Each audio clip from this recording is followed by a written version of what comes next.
In a world where depression and mental health is front and center, you probably have considered therapy. Or maybe you've been hesitant to share your information with a stranger. In this episode, we're talking therapy. Do you need therapy? And are you solved because you think you need therapy? Welcome back to another episode. I'm your host, King Prime. I can be found at IamKingPrime.com. In today's episode, we are diving into therapy. I'll be sharing my personal journey, what worked, what didn't, and why you should consider therapy. So what is therapy?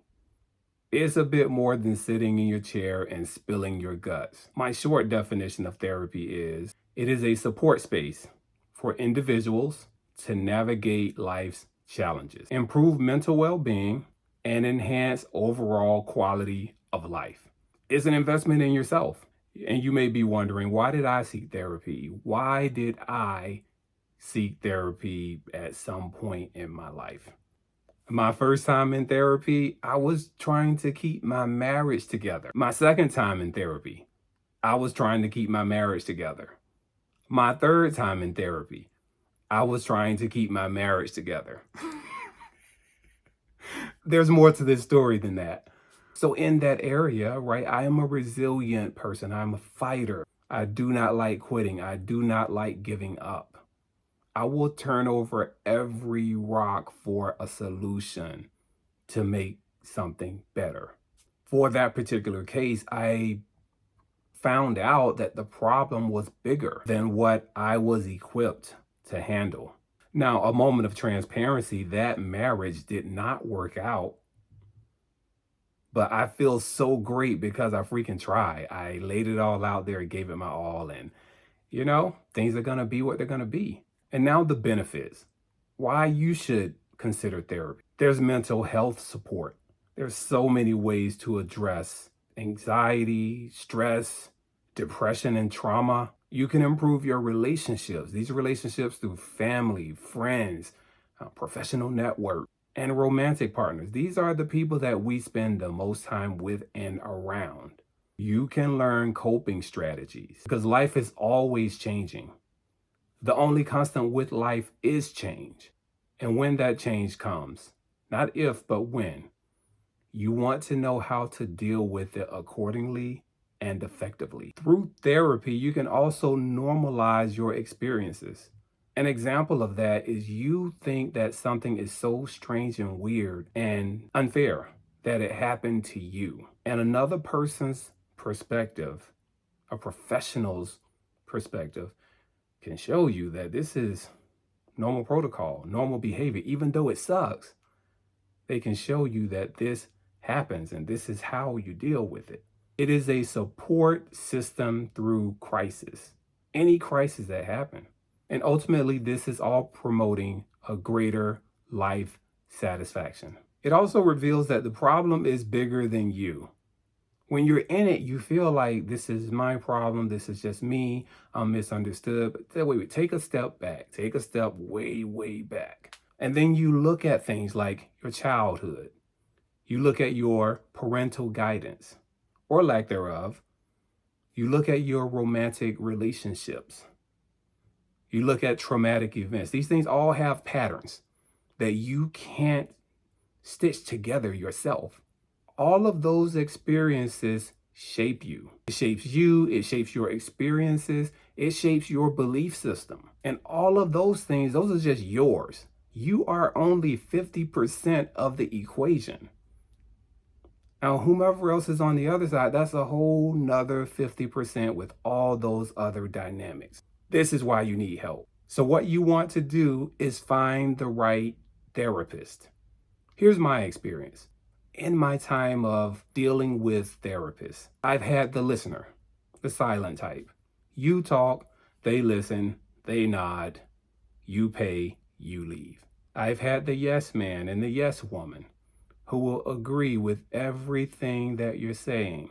And personally, that doesn't bolster well for me because I want to be called out. I can't take action on something when you are just agreeing with me. Then you've got the catch me up type of therapist. Not like how's your week been? I mean, catch me up like the entire session minus 2 or 3 minutes. You're talking about your life and what you've done. In this experience, I felt that I was entertaining my therapist for the entire session because I'm talking about experiences. This stuff is hilarious, right? What I'm sharing. And she finds it hysterical and she's just laughing, and I walk away with nothing. I'm just as empty, I'm emptier when I left than when I came. So therapy for me isn't about telling a good story. Then there's the therapist, I kid you not. This therapist told me, look, if I see you in the streets, I don't know you, you don't know me. We don't acknowledge each other. I was like, the fudge? Yeah, so there's that. So right now, I need you to drop a comment below if you've had a off experience with a therapist. Holla at me, let me know.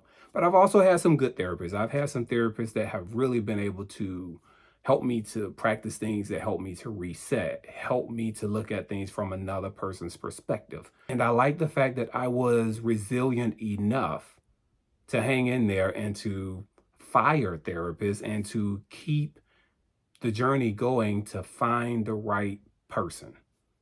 And if you're seeking a therapist, don't let a bad experience ruin yours and your quest to be a better person, because your therapist is out there. Now, there's the spirituality and the religion aspect of whether people choose to adopt therapy or whether they choose to not adopt it. And I don't have a knock against either. I have sought and received incredible counsel from men and women of faith, and it has greatly benefited me.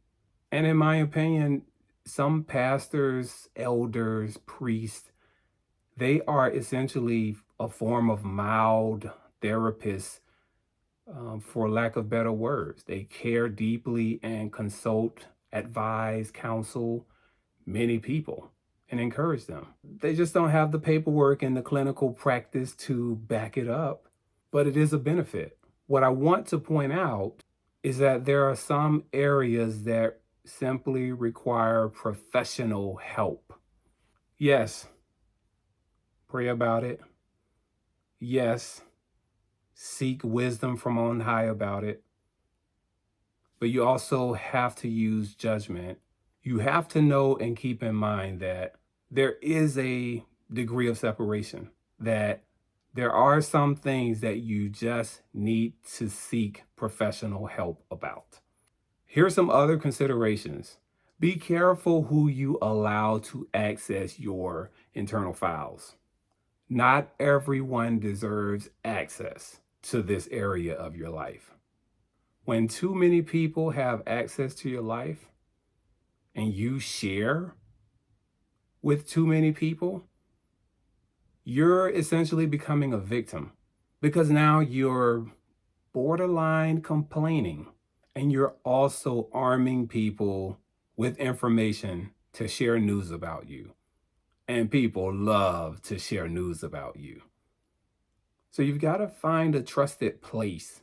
You've got to find a secure, confidential place to share this information while also improving and being a better person on the other side of this. And that is one reason why I think therapy is so important. Can your friends help? Yes. Can your family help? Yes. Can your family help? Yes. I'm just simply saying, don't rule out therapy and professional help. It's also okay for you to interview your therapist to see if they're a right fit, because they aren't always a match.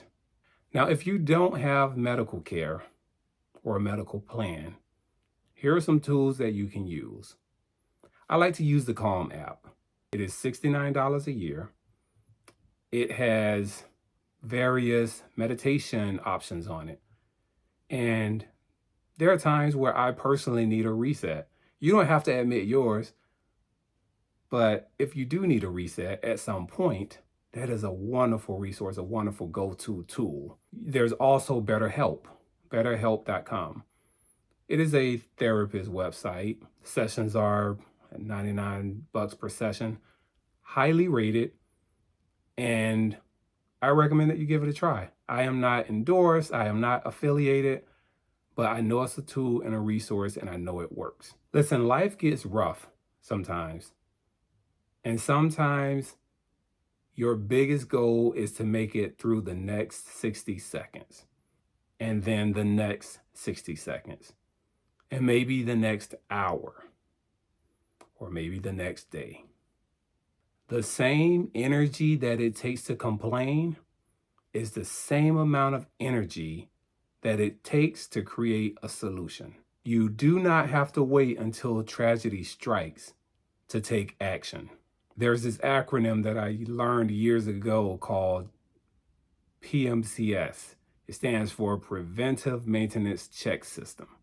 It's important that you are able to know yourself well enough to know what throws you off, to know what affects you, what bothers you, what gets you in a mood, so to speak, what makes you feel some type of way.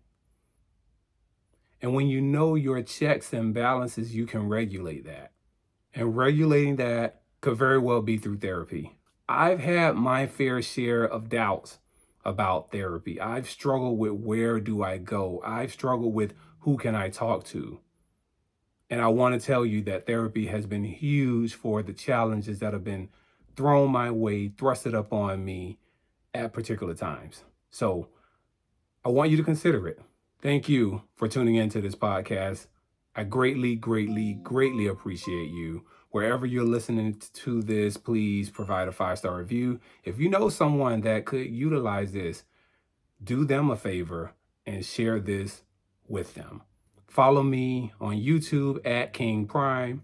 Follow me on Instagram at iam.kingprime. Once again, thank you.